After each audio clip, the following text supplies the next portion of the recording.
महासागर की गहराइयों में, जहां सूरज की एक भी किरण नहीं पहुंचती, वहां एक अदृश्य शक्ति का जन्म हो रहा है। ये सिर्फ एक मशीन नहीं है, बल्कि भारत के भविष्य की दहाड़ है। ये कहानी है BARC के 200 मेगावाट न्यूक्लियर रिएक्टर की, एक ऐसी शक्ति जो हमारी रक्षा का कवच बनेगी और दुनिया के समुद्री परिदृश्य को बदल देगी। दिल्ली के दिल में स्थित Bhabha atomic research centre BARC ने दशकों से परमाणु विज्ञान में भारत को अग्रणी बनाया है। INS अरिहंत और INS अरिघाट जैसी हमारी पनडुब्बियां, जो अभी 83 मेगावाट वाले रिएक्टरों पर निर्भर हैं, अब एक बड़े बदलाव के लिए तैयार हो रही हैं। ये नया रिएक्टर लगभग 200 मेगावाट बिजली पैदा करेगा, जो वर्तमान रिएक्टरों की क्षमता से दोगुना से भी ज्यादा है। ये S-5 क्लास बैलिस्टिक मिसाइल पनडुब्बियों SSBNS और न्यूक्लियर अटैक पनडुब्बियों SSNS के लिए विशेष रूप से बनाया जा रहा है। इस नई शक्ति से हमारी पनडुब्बियां पानी के अंदर अधिक समय तक छिपी रह सकेंगी।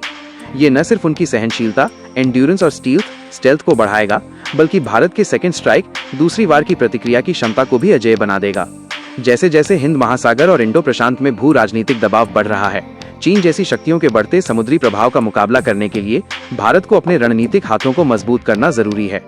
इस टॉप सीक्रेट परियोजना में रिएक्टर के डिजाइन और सिमुलेशन का काम लगभग पूरा हो चुका है। तकनीकी चुनौतियों में शोर नियंत्रण और सुरक्षा एक महत्वपूर्ण हिस्सा है। प्रेशराइज्ड वाटर रिएक्टर पर आधारित ये रिएक्टर, जिसमें ईंधन परिवर्तन चक्र रिफ्यूलिंग साइकिल लंबा होगा, ये सुनिश्चित करेगा कि पनडुब्बियां ज्यादा समय समुद्र में रहें और कम समय बंदरगाहों पर।